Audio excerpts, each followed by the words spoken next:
Le journal avec Chertidiane Diao, plus de 1080 agents en situation irrégulière. Ça se passe au ministère de la Santé. Chiffre annoncé par le ministre de la Santé qui faisait face à la presse hier. Sornanata, le docteur Ibrahim Assi révèle que 399 salariés sont payés à ne rien faire. Il a annoncé également un détournement de 42 millions de francs CFA à Kolda dans le cadre du projet d'appui à la santé mère-enfant. Je vous propose de l'écouter au micro de Dissa Prera. Nous avons constaté l'irrégularité dans la situation des agents de santé du ministère de la Santé suite à un contrôle des effectifs du personnel de santé réalisé par la direction de la SOLD qui a eu à confronter sa base de données avec celle du ministère de la Santé. Ça veut dire le personnel que la SOLD paye et le personnel que le ministère de la Santé emploie réellement. Et ce contrôle a permis de faire ressortir 1080 agents en situation irrégulière, dont 480 agents présents dans la base de données du ministère de la Santé, mais non répertoriés dans la base de données de la SOLD, ça veut dire au niveau du ministère des Finances et du Budget. 600 agents actifs dans le fichier de la SOLD et qui n'ont pas été répertoriés au niveau de la base du ministère de la Santé. Nous avons ensuite retrouvé 142 qui ont été régularisés, mais à ce jour, nous avons un problème avec un nombre de 399 agents qui sont payés plus d'une dizaine d'années pour le compte du ministère de la Santé, mais qu'on n'arrive pas à retrouver. Maintenant, les dispositions sont prises pour une présentation de ce dossier au niveau de l'agence judiciaire de l'État, parce qu'on peut demander des ordres de recette pour ces personnes, peut-être qui ont demandé une disponibilité, qui sont parties depuis très longtemps, mais qui continuent encore à percevoir des salaires.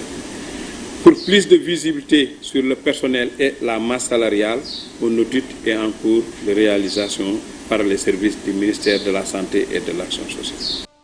Et comme cela se fait à chaque veille d'élection, le ministère de l'Intérieur interdit la circulation des véhicules de région à région. C'est du samedi 16 novembre au dimanche 17 à 0h. Ils ne sont pas concernés par cette interdiction. Sornonata, les véhicules des forces de défense et de sécurité, les véhicules de secours et les ambulances à titre dérogatoire. Des autorisations spéciales peuvent être délivrées par le ministre de l'Intérieur et de la Sécurité publique et les gouverneurs de région. Et tout manquement au présent arrêté sera puni des peines prévues par les lois et règlements en vigueur.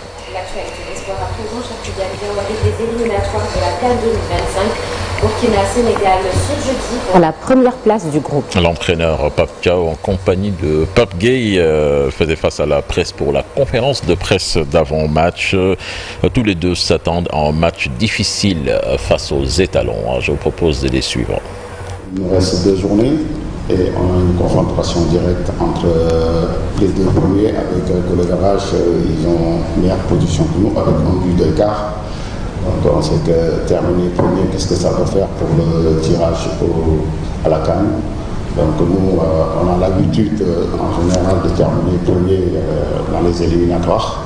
On peut continuer, on peut rester sur cette lancée. Et on sait que ça va passer par le match de demain, donc on va faire tout pour prendre les 3 points. Comme je l'ai dit, on sait que ces 3 points vont être très très très importants, même si on sait qu'aujourd'hui, avec le statut du Sénégal, c'est pas tous nos matchs, ce sont des finales. Déjà le match aller, j'étais là, j'étais sur le banc. Donc on a eu tous mal quand on a pris le but dans les dernières secondes. Maintenant, comme on dit, les matchs se suivent mais ne se ressemblent pas. On sait que demain, les deux équipes, chacune veut les 3 points, voilà, pour essayer pour être premier. Voilà, nous, on va mettre tous les ingrédients de notre côté pour pouvoir bien aborder ces matchs et essayer de prendre les 3 points. Je pense bien, nous, on sait qu'on est chez nous, donc on va tout donner. On sait que ça va être un match difficile et on a notre public ici aussi et on va travailler pour les satisfaire. Et je laisse le peuple malien apprécier. Voilà, donc ce match est prévu cet après-midi à Bamako. Les Lions du Sénégal qui ont profité donc de l'événement pour présenter leur nouveau maillot, comme vous le voyez sur ces images, les maillots Puma, Sadio Mané, qui arbore fièrement son numéro 10. Ils sont très jolis, hein. Oui, très joli. Très. Et à Elhadj Malick Thiandoum qui réclame un droit d'auteur. Ah bon? Merci, cher Tidiane Diaw. Le 19 janvier 2022, la tenue que je portais est identique à ce design-là. Je vais porter plainte contre la fédération, comme ça ils vont me donner des millions. J'en ai besoin. Mais c'est très joli, machallah. C'est plutôt Nike. C'est plutôt Nike et fais attention parce que Nike, si Nike réplique, je pense que c'est toi qui risques. C'est Puma. Puma, je veux te dire. Si Puma réplique, c'est toi qui risques de faire banqueroute. Parce que tous les tailleurs designers se sont inspirés sur Puma. Mais vieux, il faut montrer ma tenue parce que c'est identique.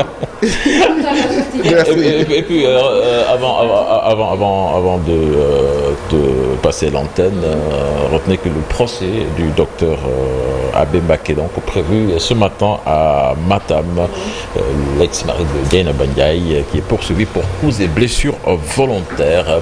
À suivre là-dessus en document sur TFM Info Matin. Donc ce sera tout à l'heure, probablement dans la première partie. C'est ça. Juste avant de partir à RFM, le focus du jour qui va porter sur l'affaire du docteur Alioune Badara Mbacké, Dieynaba Ndiaye. Cette dernière aurait été victime de violences conjugales et malgré tout, il est en prison suite à une plainte de son ex-époux. Le procès pour cause et blessures doit s'ouvrir aujourd'hui après un premier renvoi.